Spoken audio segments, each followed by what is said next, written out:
this is one of the earliest structural temples of one of the earliest. I am not saying this is the earliest structural temples of Chalukyans. The date is, as we discussed yesterday, can be comparable to 578. So around 578 or 560, that is the date of this particular temple. It's not dated, there is no inscription. The inscription would have been there, but that is completely broken. The mantapa is completely broken here. And if you look at the mantapa pattern, it is very close to the number 3, the shrine and the the Dikpala wala mantap. So yesterday somebody was asking about the circumambulatory path. Yes, it has a circumambulatory path here, but the circumambulatory path is not necessary that it should be everywhere. There is all optional, depending upon the architect whether they want the circumambulatory path or not. Yes, circumambulation, even if there is no circumambulatory path, the circumambulation happens when you do the pradakshina. So you don't have to have a separate chamber for the pradakshina. But here circumambulatory path is also used for the reason that if you are wanting to make the temple bigger, if you want the elevation, if you want to go for bigger elevation, then you go for a circumambulatory path, because that is the balancing of the, there should be a kind of a balance between the elevation and the the expansion of the structure. And here you can see that the circumambulatory path also has 2 jalis, and the jali has, I was talking about the jali, the story of the jali. So the jali story starts from here, right from here. And when I was coming in the rickshaw, I could see the temple from down, and the sun was exactly behind it. So I could see the jalis were becoming almost like 2 big lights. So this is due east. Of course, the temple is facing exact east. Exact east in the sense, of course it can be degree here there, but that's due east. And again you can see that if you look at the, you can actually see cave number 3 over there. Behind that block is cave number 3. So cave number 3 and this comes almost in the axis. So this is kind of 2 great temples for Vishnu protecting the city. So the city comes into that thing. So and of course this is definitely a royal monument for the reason that it is the topmost in the in the city. There is a possibility that there was another small temple which is, we will see on the way. I'll show you from here also. There is 2, you can actually see 2 mantapas, but the mantapa is probably the broken mantapa of the temple. So that must have been one of the earliest temples in this region. So this is definitely, that's not standing, so we can't say much about it. And right in the beginning itself, you can see that the temple architecture is showing a lot of maturity. You have the rathas already defined here. So as you can see here, there should be one more ratha coming out. After that Narasimha, that is the main ratha. Okay, and then you have the Anuratha next to that. Okay, so you have Narasimha is the ratha, then you have Anuratha, then you have the Karnaratha. So there will be one more over here which will act as a Karnaratha. So Karnaratha to hona hi chahiye, hai na? And then looking at the plan, you can actually see that this is actually straight. Does not have that. Even there you can see that it is the straight. So now that's why I'm saying the temple looks straight in the sense there is no projection of the, or a distinction of projection between the shrine and the mantapa. Okay, and the mantapa I'm sure will be, of course you can see that mantapa over there, this completely closed mantapa, and of course there will be some jalis over here on just on top of the elephant. There must be a jali. Okay, jali in the sense the jali will be going through, because you have to have cross ventilation in any this thing. So you have here a jali, then there will be another jali over there. So likewise there will be a jali over, I mean there is a jali over there. Likewise there will be a jali in the front also, you know. Looking at the superstructure, I mean of course you can see here in the superstructure you have the stupi on the top, and then we have what we, I mean, you know, that kind of square boxes we call as the coffer box thing, and you can see that there is no definition of kuta, shala, panjara. There is no hara. So absence of hara and all those things actually shows that this temple is definitely one of the early, I mean, you know, defining the Dravida architecture. It is not exactly Dravida. I would say it is a Proto-Dravida architecture, because some of the elements of Dravida architecture is defined, like the rathas and all those things, but not the superstructure. Superstructure is still in process. And as you can see there is a door over there. I mean, not a door, actually it's a gap. So it's actually a chamber. So if you want to elevate, so you put one chamber and put another chamber on top of it, then you have the superstructure. So you will have a elevation like that. The temple should have some kind of elevation, in, you know, this kind of two-story structures you get in Gupta period also, like Bhumra temple. It's one of the example of two-story structure, and Bhumra also has two-story, and then of course there is a small superstructure on top of it. Then, I mean, if you look at any temple, even later period, you will have a chamber on top of it. On top of the main Garbhagriha there will be a chamber, but not accessible. Not accessible. Like Lad Khan. Like Lad Khan, yes. Lad Khan also. Lad Khan is not exactly a, I mean, that's a different issue altogether. So that we will discuss later. Because Lad Khan, there is no Garbhagriha as such. Yeah. So, and the superstructure or the structure which you see on top of Lad Khan is not on top of the Garbhagriha, or the so-called shrine. There is a temple in Gujarat known as Kerakot. Keresh, some Ishwara, Kereshwara something temple in Kerakot in Kutch. And when you look at Kerakot, because of the earthquake, massive earthquake in 1950 or 1925 or something like that, massive earthquake happened and the temple was cut half. Yeah. So, but it is almost like a dissection, you know, thing. So you can actually see chamber 1, chamber 2, chamber 3, chamber 4, like that. So it is actually built like that. And you know, don't think that whatever you see the superstructure is solid. It is not solid at all. Okay. It's not. It's not solid. Yeah. So it will be hollow, and the top portion you will have that topping which is the kalasha, stupi, and stupi and the kalasha. And just before this, there is another temple which can be, I mean, when we see maybe tomorrow or even today, we will see that temple. It is in Mahakuta. It is known as Bananti Kudi. Banandi Kudi. Bananti. Bananti. Bananti Gudi. Gudi. Gudi in Kannada means temple. Yeah. So if you travel in Karnataka, you say Gudiyalli. These are the things you have to know in Karnataka. Gudiyalli. Then they will show you some temple, new temple. So that is new temple. So you say Hasel, Hole, Hale. Hale means old. So they will show you the temple we are looking for. The art historian is looking for. Otherwise the temple they will show you something else. Anyway, so Bananti Gudi is just next to Mahakuta temple, and that, you know, when you look at the superstructure of Bananti Gudi, you can actually see that it is very, very close to this one, prior to this, of course. So you have that, I mean, you know, Bananti Gudi, what you see is, you know, you take that topmost portion, the stupi and the coffer box. Just that is Bananti Gudi superstructure. So the beginning of the Dravidian superstructure, Dravida superstructure, not Dravidian superstructure, start with this kind of stupi and then the coffer type, the boxes, and then slowly you can see that it is developing into, you know, Kuta, Shala, Panjara, the Hara is kind of developing.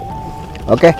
Now, as far as the iconography is concerned, again, in the inscription of 578, Mangalesha actually states that he and his brother are like Krishna and Balaram. Okay, there are a lot of reference of Krishna over here.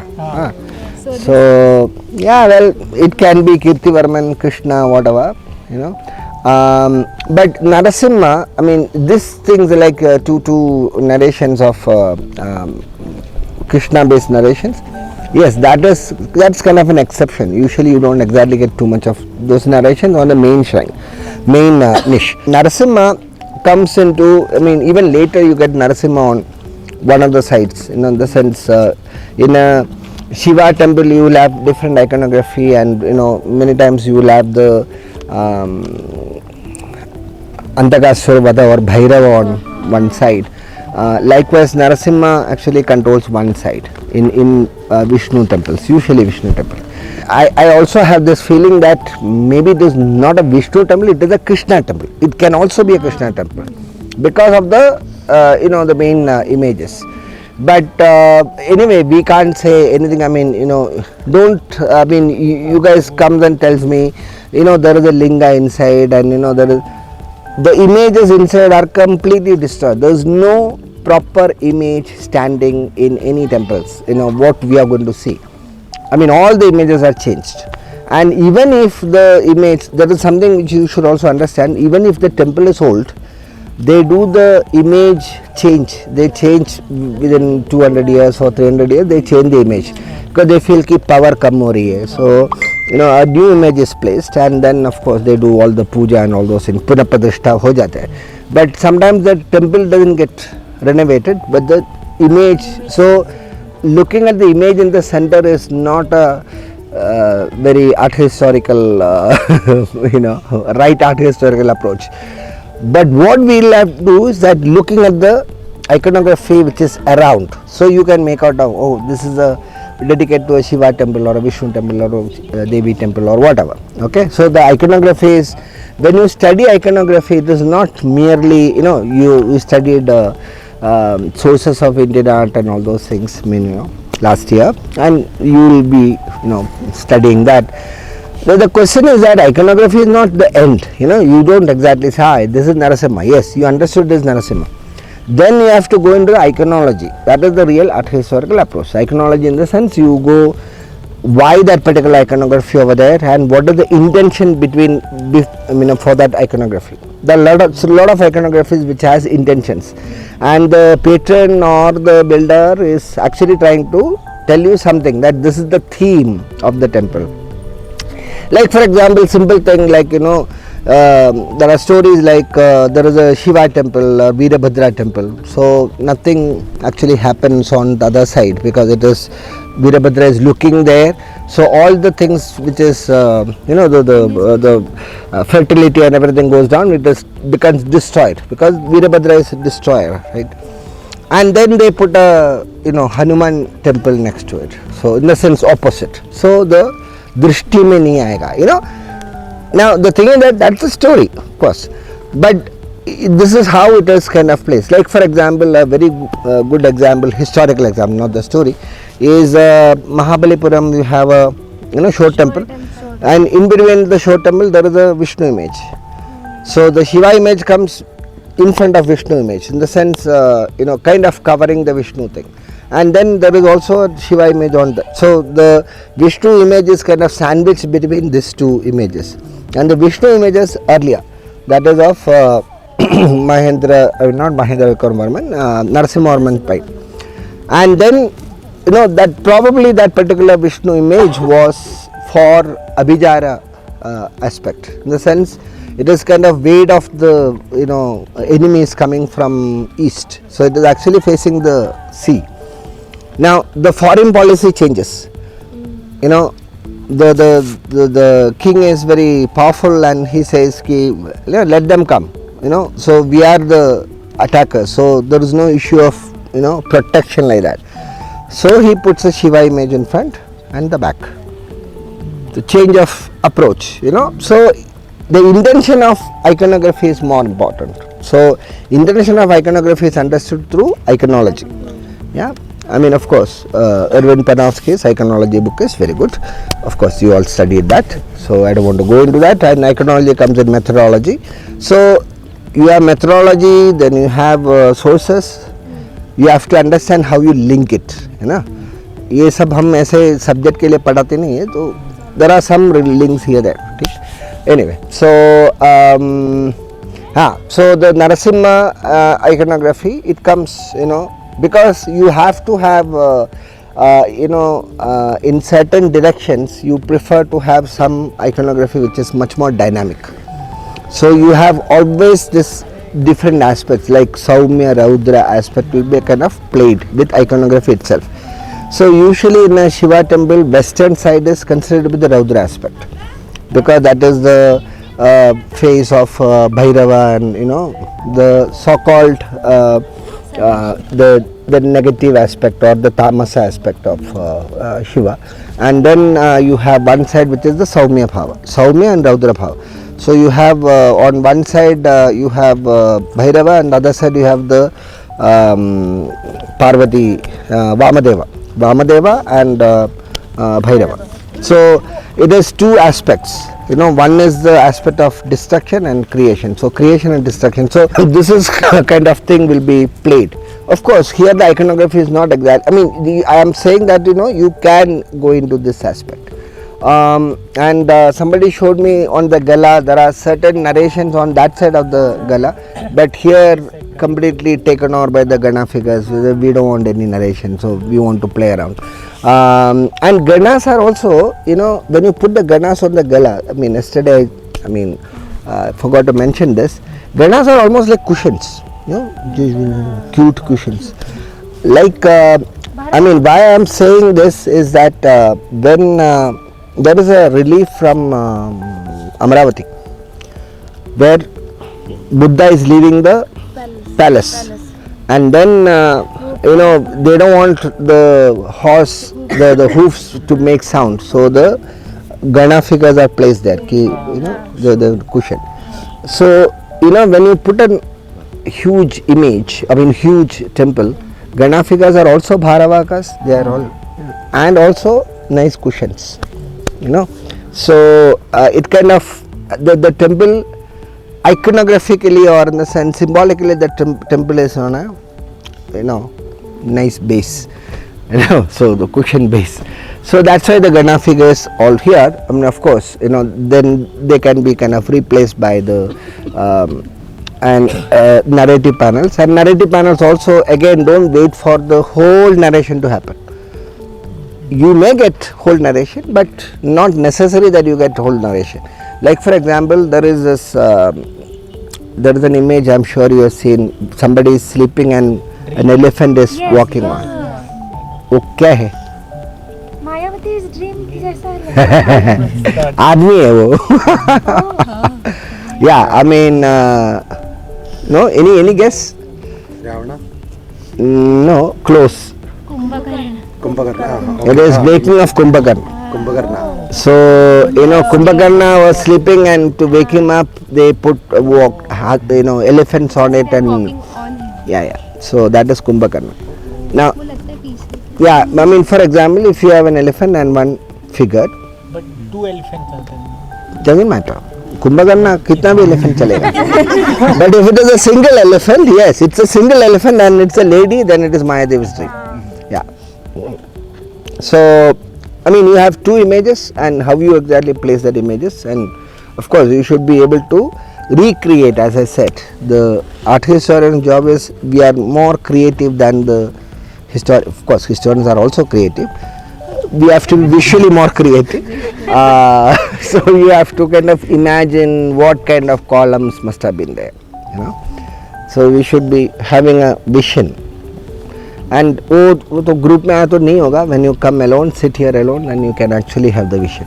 वो होता है. You can sit in front of a monument. If you are an architectural historian, if you sit in front of a monument, the monument should come to you. Like sit in Ajanta, you have to sit in the center, and the paintings will come to you. So that's how it is. So like when I am sitting here, of course, I mean not with you guys, otherwise I've come here with the smaller groups. We can actually see that how the thing will be, and you have to kind of focus on it. So that slanting roof, whether it will come further. Now when you have something like this, you have to also understand you can you have role models. For example, I said Bhumra.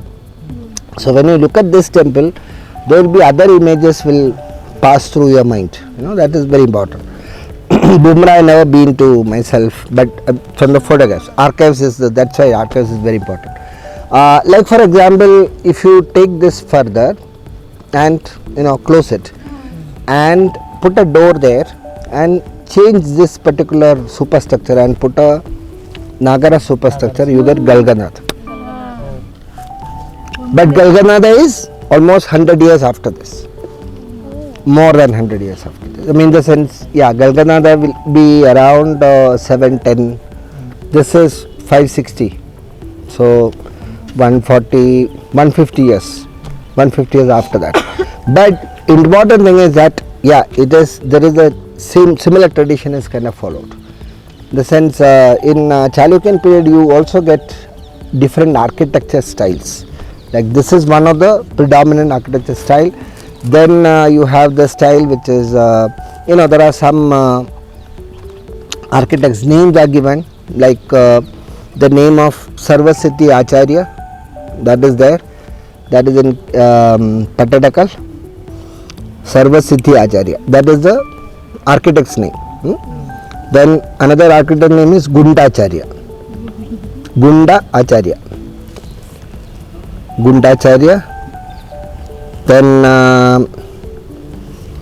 there is another architect known as Bommanna.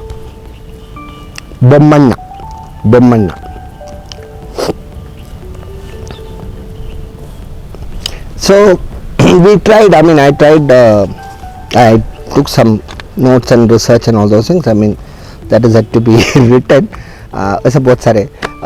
So the architects of, you can actually identify different guild, and certain guild moves away, then come back, and changing on the political situations. Like for example, there are cheap architects. In the sense, cheap in the sense, not really cheap, but in the sense less expensive. And then there are highly expensive architects who are kind of probably traveling around the country and उधर से लिया, वो project लिया, ये project लिया.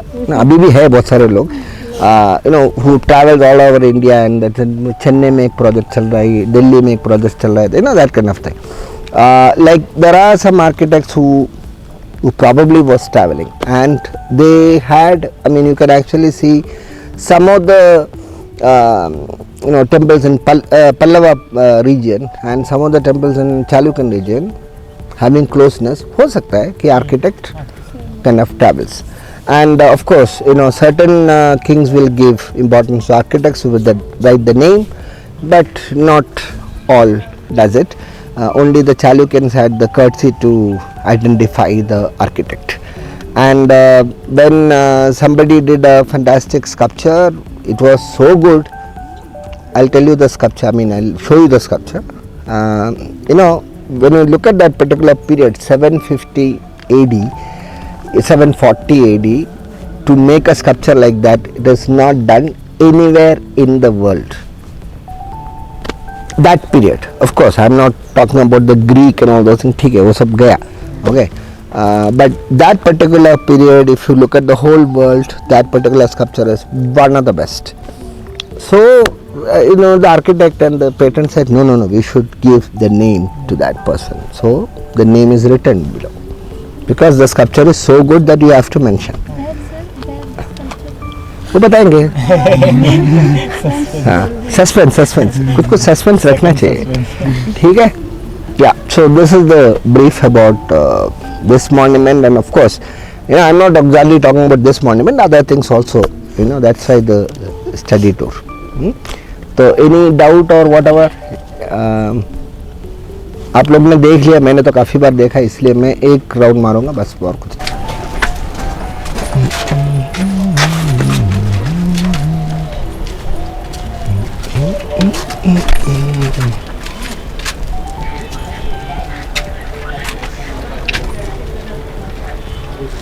Okay, can any of you identify this?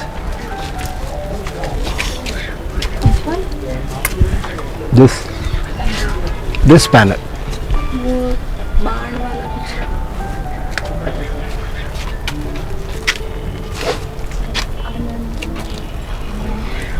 Rama. Very clear. Actually, it is very.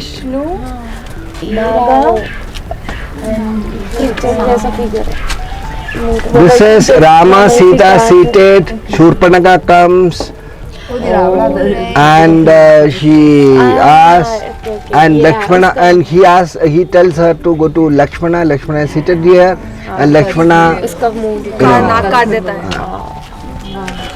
and that is Gharadushana and Ram.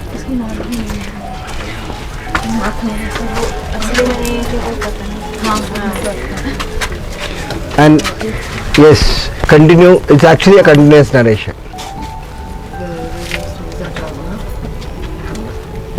You got it. Brahma nahi. That is precisely the thing. मैंने वो चार नहीं उससे ज़्यादा दिखाने का, but you have to look at it in the context. So this becomes Ravan. And वो कौन है? These are like अरे ये सब क्या बोलते हैं? कौन है? I mean, who is this lady crying? That is Shurpanaka coming and saying that look at that, so in front of Ram.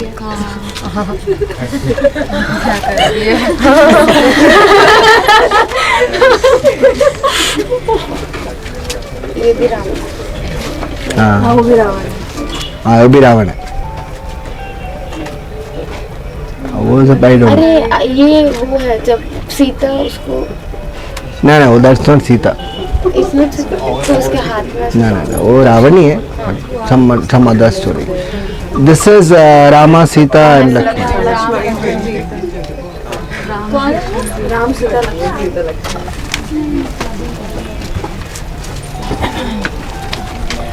ये लेकिन स्कल्पचरल स्टाइल थोड़ा That's the Maricha episode. elongated थोड़ा पल्लवा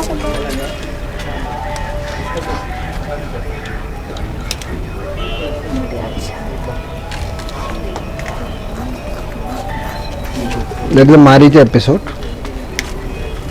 नहीं ये देखो इसका power देखो. Rama is shooting and this leg of this particular person is animal leg. Deer leg. But then he turns. So the story says that when the arrow shoots him, hits him, he changes into a human or whatever form. So arrow hits and he changes. Very nice. Again this narrative tradition over here is coming from the Amravati tradition. So the people who have, there is a tradition of narration in this area, Amravati, Sannati and all those things. So that is continuing over here. But this is the last glimpse of what we can say great narration. Okay. Then it becomes very iconic.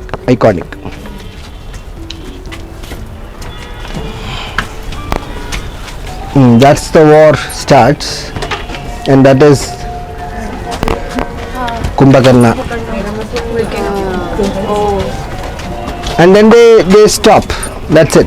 And this is one of the first Ramayana narration you get in Chalukyan. And the last temple of the Chalukyan, which is known as Papanatha temple in Pattadakal, also has narration of Ramayana. They start with Ramayana and end with Ramayana, almost.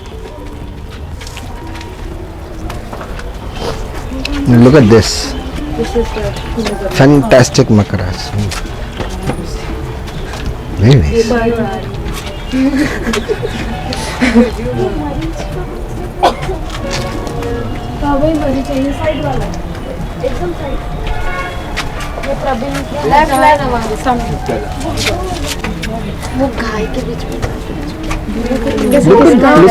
Look at the style. I mean, that to the mother and the very naturalistic kind. Creating space. Yeah.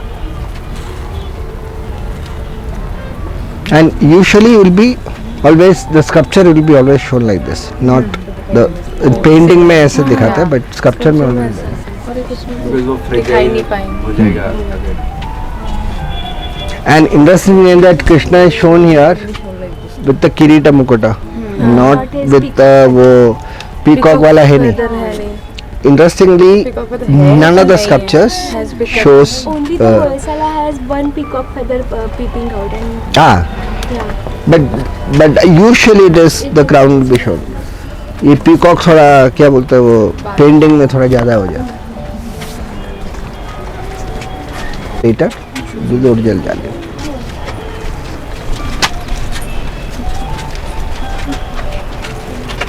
ये भी रामायण का ही है.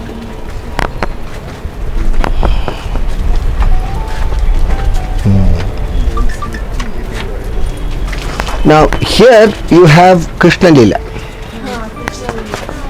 This is Keshivat. Keshi is the horse. You know the Hitkin horse? Keshivat. And that is the Chanura. Chanura mother. Sir वो वाला फिर से वो गोवर्धन पर्वत. That is again Govardhan, yes. I like this particular portion where you have door which shown. And वो ऐसे दिखाया गया ताकि वो पता चले. This is which story, sir? Story I'm not very sure.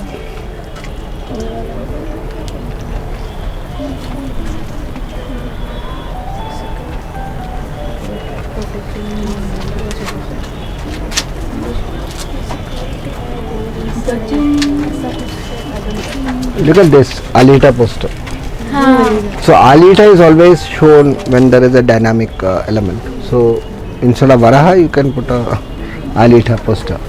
And you know, you just if we didn't have this thing of he's holding this thing, just this one and the face is gone, then we would have called it Varaha because of the all the iconography is very close to Varaha except the face and the hand.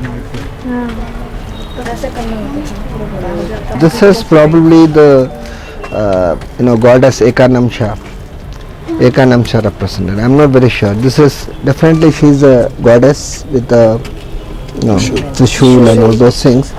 So Ekanamsha and the Durga aspect, So that's it. This is Putana. This is Putana Moksha. Usually that iconography is like that. Putana raising the hand that because the child suckles the life out of her. वो यशोदा और वो narration है वो पूरा एक episode दिखा रहा है. सर ये पूतना नहीं. ये Putana Moksha is this one. This is the Putana Moksha.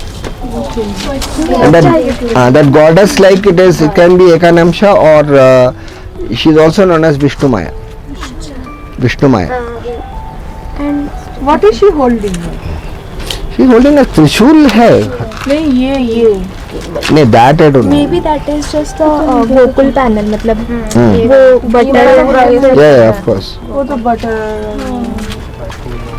So just Putana Moksha तो यही है. and this is the panel. Sir एक बार और राउंड मार सकते हैं ना. Now this sculpture, I don't know what this particular scene is. You see this cross Alita? Cross Alita in the sense, it is both the Alitas. That one is behind and one is, is attacking. I mean, both are actually in this attacking position. So this position is, it's almost like, a very simple way of playing. I mean, Alita is basically front foot, back foot. Cricket में बोलते हैं ना, front foot में खेलो और back foot में खेलो. So this leg will be like this. So if you hit somebody, you have to do that. So if I want to kill you or something, I will do this. In Kathakali we do that. Disco वाला. Yeah. So this particular pattern, or in the sense this thing, you can, better sculpture is there in Kanjipuram Kailashnath.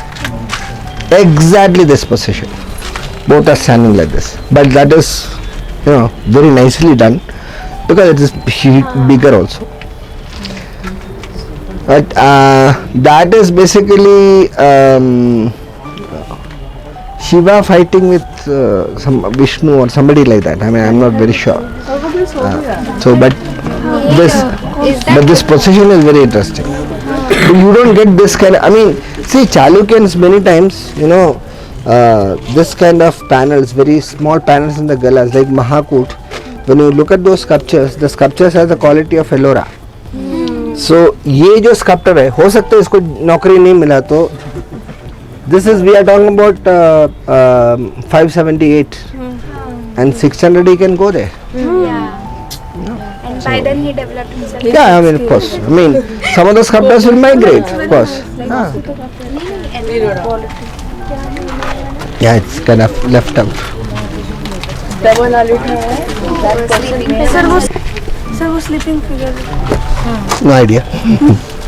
पर हाथ में वो भी है. और गणा गणाया हाँ. ये रहेगा क्या कृष्ण अर्जुन और दुर्योधन वाला महाभारत में. रामायण में रावण हो सकता है. Not sure. हाँ मधुकैटभ and then वो जय विजय.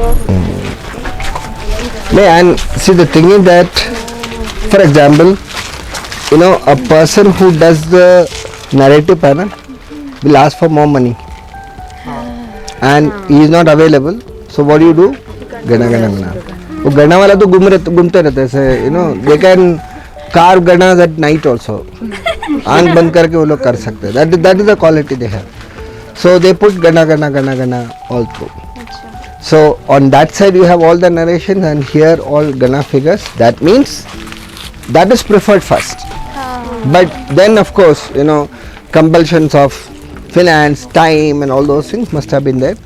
तो ये finish करो तो क्या करेंगे? उसको बुलाया चल इधर गणा बनाओ, खत्म हो गया. So that's how it is.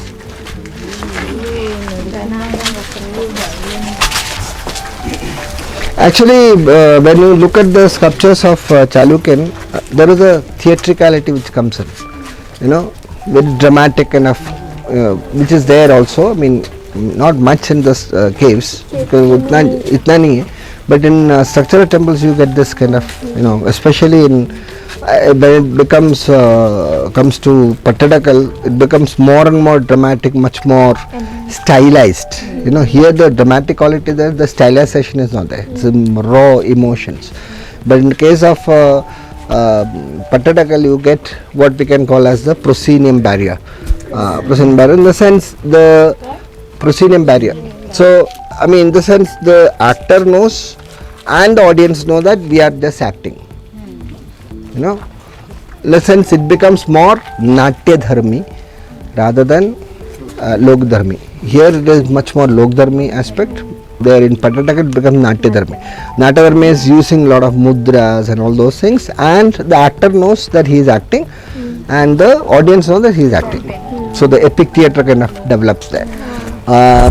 Like for example, Narasimha and Narasimha panel, Hiranyakashipu and Narasimha, they are fighting. Then they know that ये लोग चले जाने के बाद हम जाके साथ में चाय पिएंगे, that kind of thing. So the actors have that kind of thing. Yeah, that's in Pattadakal. But here you have the Lokdharmi aspect of raw emotions, this kind of thing. But Chalukyan sculpture has this quality that there is this, dramatized quality is there. Or that's why Chalukyan sculptures are one of the best. No doubt. ऐसा लगता है कि कथकली का performance. Yeah, it is. That's what I'm saying. It is not exactly, I mean, Kathakali the thing here, but in Pattadakal it becomes very, very Kathakali-like. And in Durga temple, please remind me, there is a Garuda figure where one is wing, proper wing, and the other hand is he is used this Pataka mudra. Pataka mudra is this mudra. So when you use this, that is for the wings. So Garuda, when Kathakali or in Hamsa they say, they do this. So that means there is a wing. So his hand is this way and he is looking at that hand, Garuda. So the whole Bharadas Natya Shastra, Edo Hastas Tado Drishti, that works out. So it looks like that. So when you look, that rasa actually happens. So that's the quality of sculptures which you get in, in Chalukya. So beginning over here. Even the Kalyadaman, can see the power which is used. मतलब ज़्यादा कुछ नहीं, एक snake के ऊपर dance किया, लेकिन the power which is created is phenomenal, है ना? Okay. So they don't go for a proper मतलब rectangular or square block rather than whatever they get. Yeah, it's like huge pieces. इसका मतलब है कि it would have had a plastering. Colored. Yeah, plastering option होगा. Then only they use. Otherwise they will use proper block. So it was like painted or plastered probably and painted also. But वो कोई trace तो नहीं दिख रहा है. But when you have, I mean maybe over here it is not there. Because later you have this whole thing. I mean इसको dressed stone and all those things, but probably this is too early for such refinement. And they know that इधर से वो column आने वाला है. So the columns are actually, this column is standing only this. The wall is behind, is made later. So this is the structure will be standing with this column only, and this becomes merely बाहर से लगाने में. So this thing is not exactly weight bearing wall. So this would have been a closed kind of a mandapa. Enclosed, yes. So you will have Only from here a column, then there a column, then the wall, and the wall must have had a jali like that, or maybe a bigger jali. क्योंकि ये ऐसा नहीं हो कि इधर बंद किया उधर चालू है, ऐसा नहीं होता.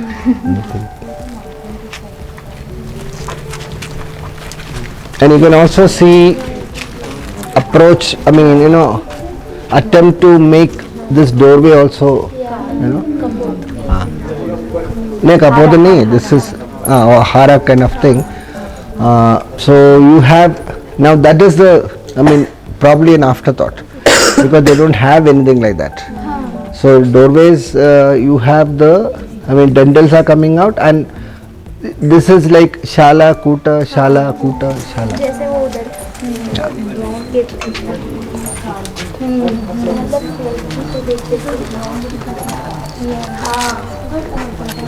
Yes, that's a plaster.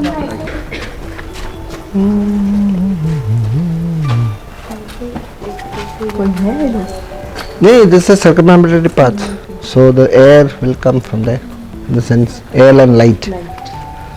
And sometimes you don't I mean when you have anywhere you have a jali, that means they are expecting people to go there.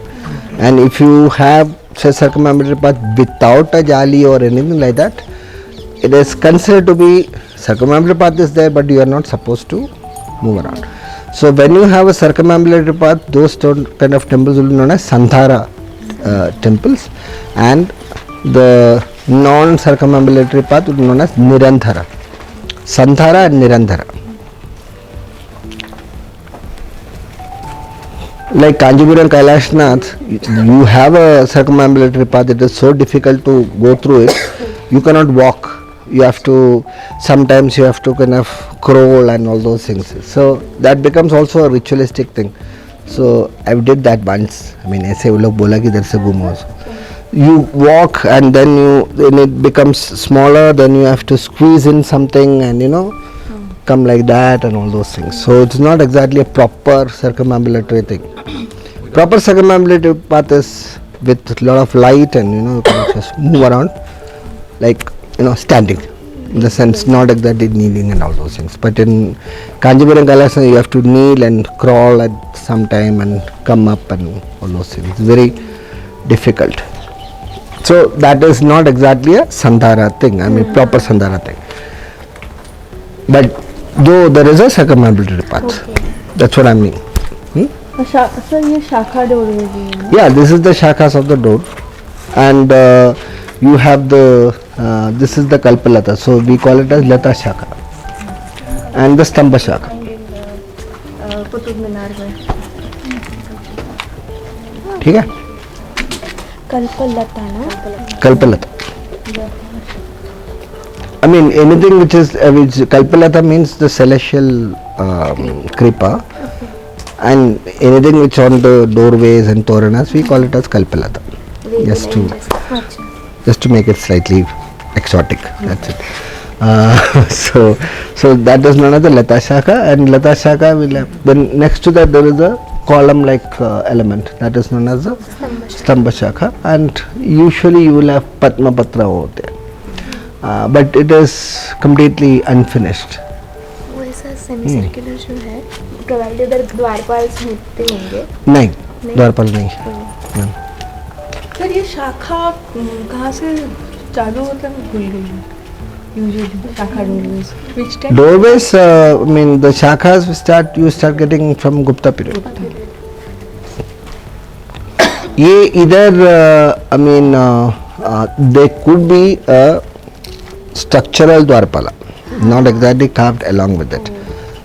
Possible, not necessary.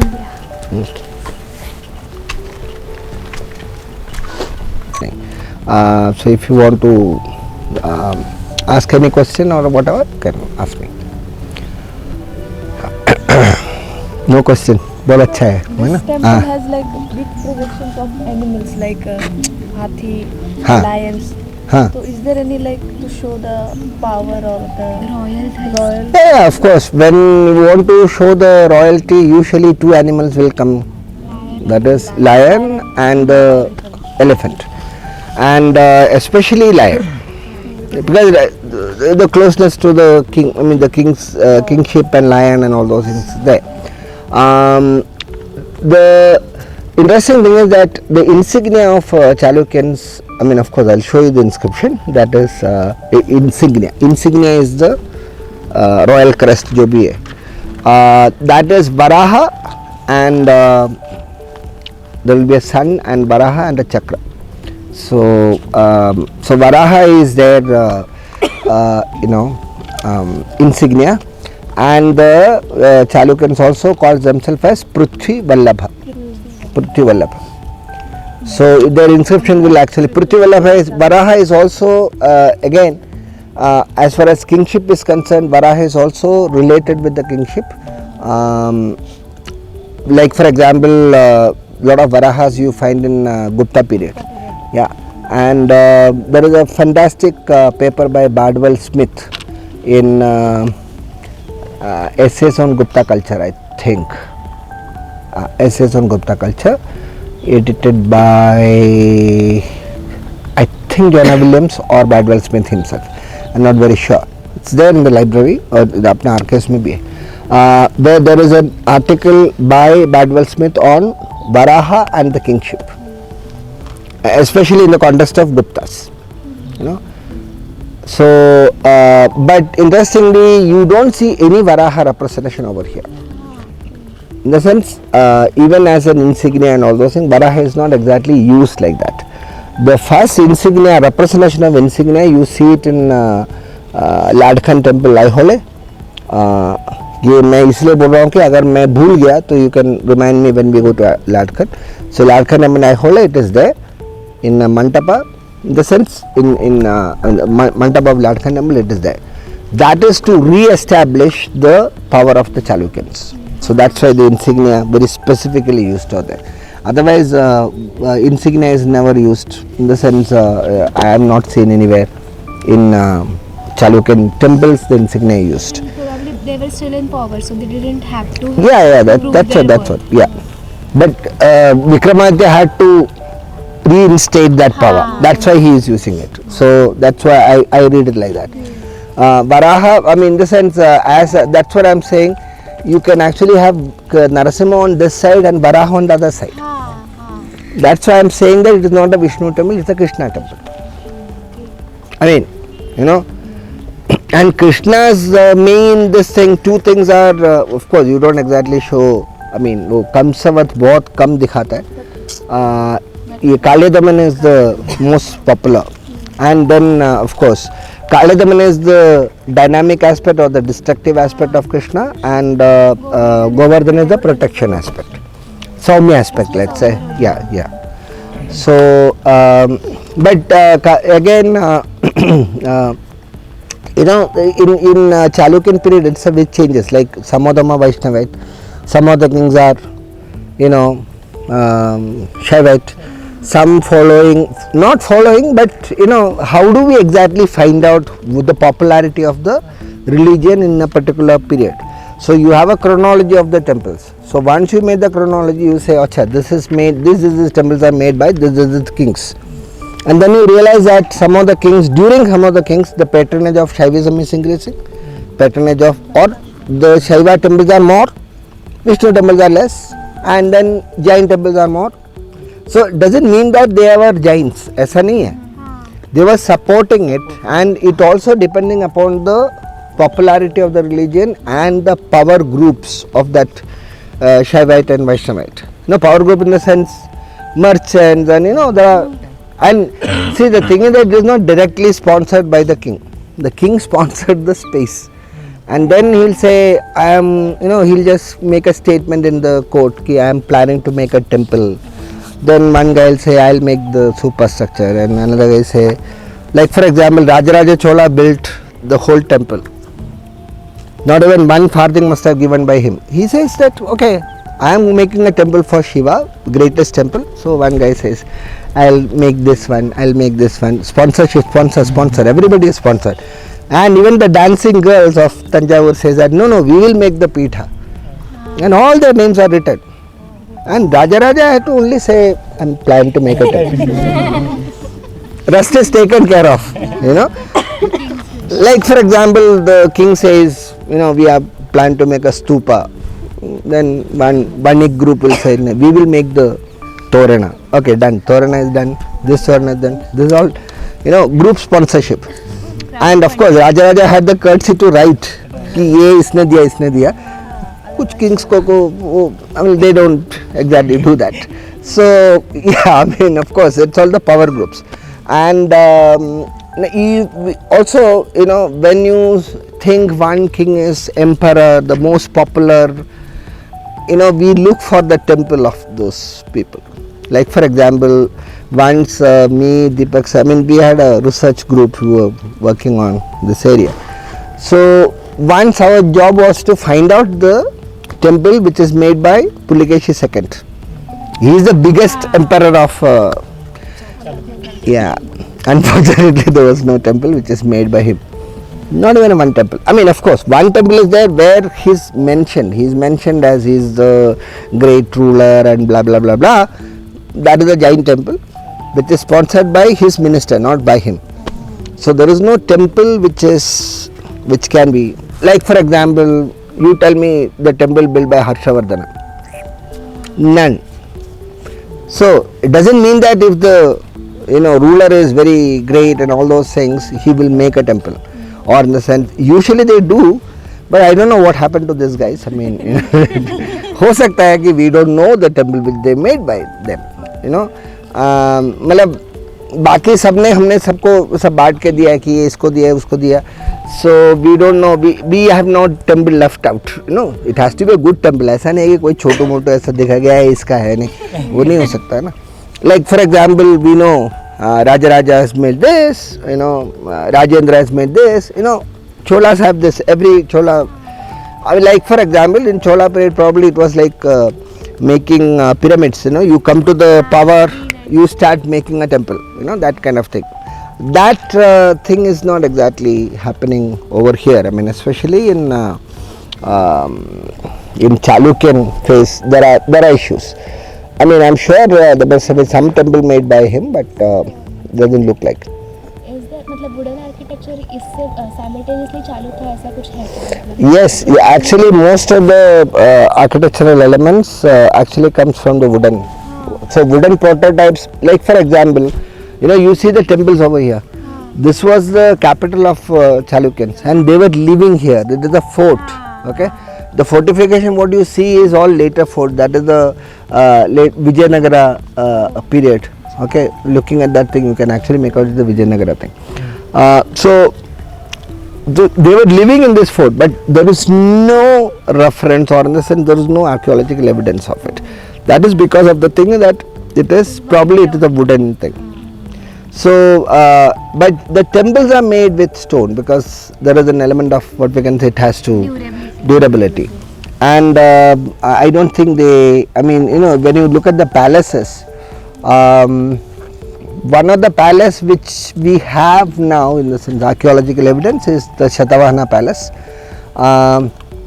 that's in Mansar, near Nagpur. Mansar, yes, I think Mansar.